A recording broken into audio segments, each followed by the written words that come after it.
Hey, my mates. Okay. First of all, let's explain these frustrations. Okay, it's just a combination of things, right? So, um, sort of the most obvious things essentially is that we've changed quite a lot.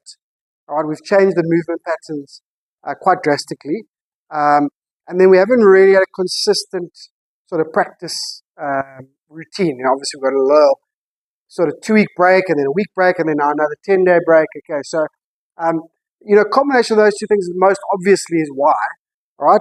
Um, but even obviously when you first came to me, the consistencies were already there, and it might not feel like it's just 100% yet, but we've gotten rid of a lot of stuff, so that consistency is now going to start showing up. Okay, but essentially you got your athletic factors are very good. So your hand action, your weight shift, okay, your balance and speed is all really good.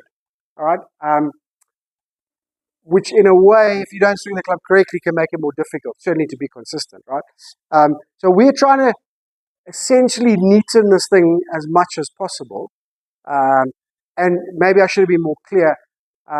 Because again, when I started off, if you go back to your original assessment, when I started off, we kind of changed your fundamental idea of how the golf swing works. But there was quite a few things we just needed to eradicate first. Okay, we've eradicated sort of three of them with the shoulder plane and the elbow and that sort of hippie thing. And there's probably two major ones. No, probably one major one left. And it's not necessarily about changing it; it's about eradicating it. So it's been quite a big change already. So that's what it is. But from a technical explanation, all right, even though technically and fundamentally you've improved quite a lot and your ideas are so much better, the last bit of huge consistency, basically, okay, it's a combination, right? So your directional consistency is from that takeaway, the club being a little bit offline. So basically your swing circle's offline. We're trying to slowly fix that. It's getting better, all right? That won't cause major strike inconsistency. It's just going to cause directional inconsistency, right? So if you take the ball from here, if the face is square, the ball goes right. If the face is halfway closing, the ball starts right drawing. And if the face is square or closed, the ball goes left. Okay. On top of that, all the clubs behave a little bit differently. I don't know if you know that or not. But due to loft and spin, the way the ball compresses, okay, they all react a bit differently. So basically, a short club, a wedge. Okay, compression means the ball stays on the face, it rolls up the grooves. Okay, so it has very little compression or forward momentum from your swing path. So basically, because that ball is on the face for so long with a short club, the ball takes off wherever the face is as it leaves. Okay, now obviously that's not always the position the face is when you hit it. Okay, so it can be, so if you're coming in a little bit open and then closing it, and then the ball leaves, doesn't really matter too much about the swing path. The ball will actually leave on that place. If you come in square and you close a little bit, the ball will actually leave a little bit left, even if your swing path isn't out. Driver works completely the opposite. Okay, the ball almost certainly take off on your swing path, yeah? Okay, and then any face issues that created side spin will come into effect, right? So if you swing into out with a driver with the face slightly rotating, the ball is designed with the driver to leave the face, so the ball will still leave the face quite quickly, all right? And then that little bit of closed face or toe rotation will have some side spin on, so as the ball slows down, it will start to curve. Okay, so that just can create a mess, right? Now add in missing the face. So now when you hit the toe, the face opens. When you hit the heel, the face closes. So that's where the inconsistency comes. There's no way to know. I can't even tell you where it's going to go until I've seen impact. Okay, so it's just too difficult. But don't worry, that is what we're trying to fix. Okay, everything is based around how you are hitting the golf ball. Okay, that is what we're trying to fix, right?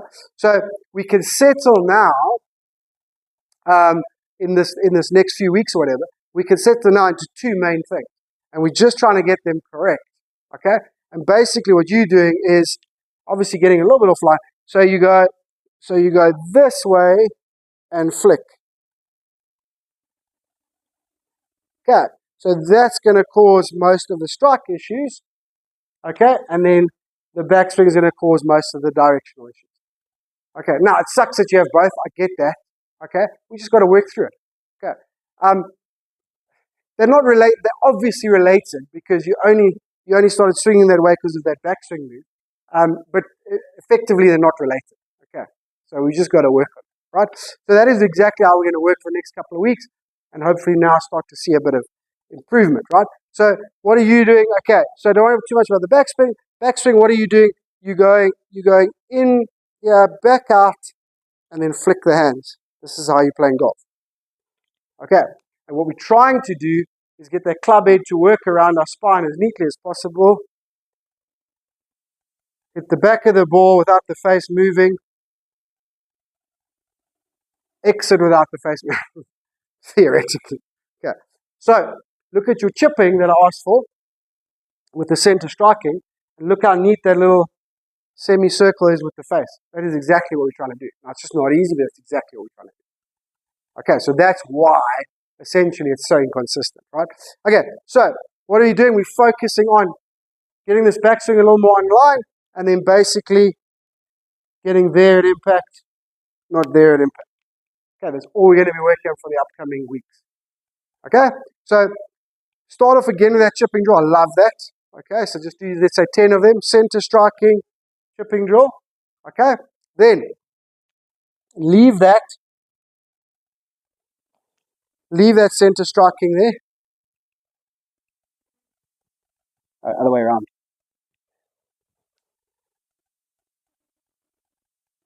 Okay, leave that center striking drill, and we're going to leave that center striking setup there, and then we're going to do what I call shut and hold drill. Okay, what we're going to do is shut and hold drill. So it's a little bit more than chipping now, so you can go a little bit further back. Okay, we're going to change to like an 8 or a 9 on. Okay, so a little like pitchy type of shots. If they're with a lob wedge, about a 50-meter shot, something like that. Right? And what we're going to do, we're going to stand a little too close to the golf ball, not hectically, just a little bit. Okay, but the idea is to keep the face shut as you can on the way back. Now you can see when I do that how more upright it goes rather than over there. Okay, so a little up and shut, standing too close. Okay, and then obviously with good posture, middle of the face. Okay, we're trying to hold the face off. So we're trying to go closed to open and hit the middle of the face. That's basically what we're trying to do. Okay, so shut and hold draw. Shut, hold it open. Okay, middle of the face. All right, I want to see the videos of that. Okay, so do like 10 chips and then 10 shuts and holds. Okay, shuts and hold. If it works, I want it to work. Probably going to do a lot of that. It's going to feel horrible at first. We'll do a lot of that over the next few weeks. Okay, so 10 chips, center striking, 10 shuts and hold, with the center striking still in there. Okay, and then we're just going to do a work session swing-wise. Okay, so we're going to do reps of 3. Okay, there's 3 things we're going to focus on. They're actually 2 things, but it's 3 things. Okay, and we just do 3 reps. So each round is 9 shots. Okay, and make sure after each 9 you take a little break. Even a 30-second break is fine. Okay, so grab your 7 iron, say, okay, let's start with 9 or whatever it is. Okay, so first 3 reps, we're going to line them up there. We've got another 3 reps there. And then we've got our last 3 reps there. We're going to do no sort of normal practice, target practice, ball striking, normal swing things until Thursday or Friday, right? Okay, so first round. Okay, all we're going to do, all right, is just try and get our best idea of getting this backswing online. Okay, so we are thinking about the club head only. All right, so basically what we don't want the club head to go too low and around. Okay, we want the club head to stay on the target line. All right, so if you want to put something there, twist stick's obviously the best.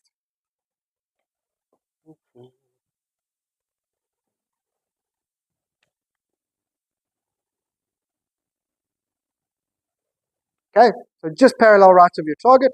Okay, and what we're trying to do is get the club head to go up, so don't let it come flat and inside too quickly.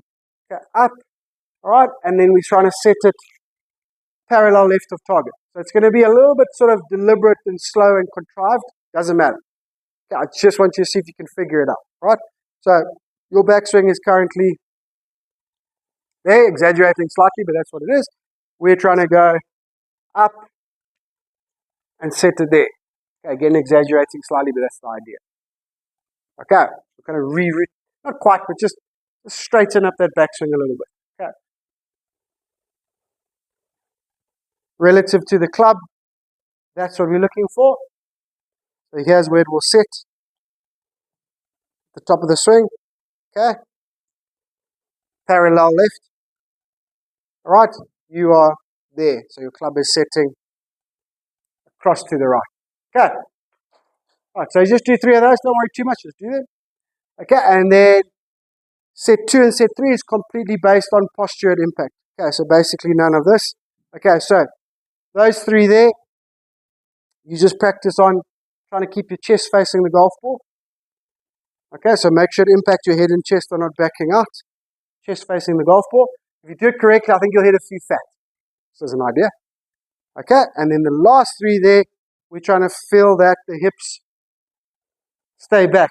So as you, that part's great, your leg press is great. Okay, as you start to rotate the hips, they mustn't come this way. So whether I can feel that in my hips, knees, and in my feet, however you feel it. Okay, press. As the hips open up, they must stay back. They mustn't come in towards the golf ball. Okay.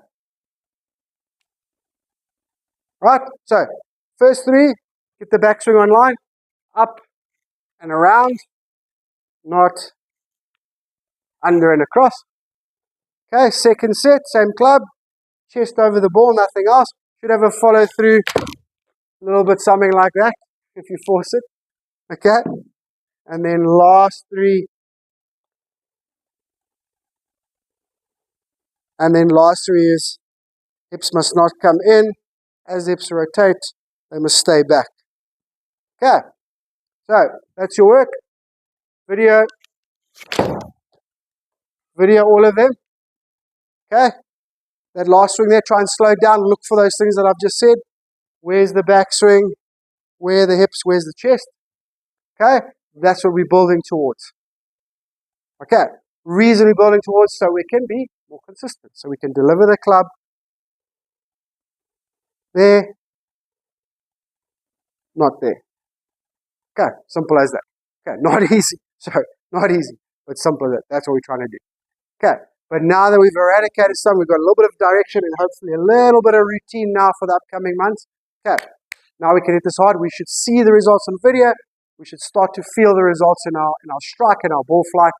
Obviously, those scores will follow. Okay, thank you, my mate. Have a good one. Let me know. Send me videos. Catch you later.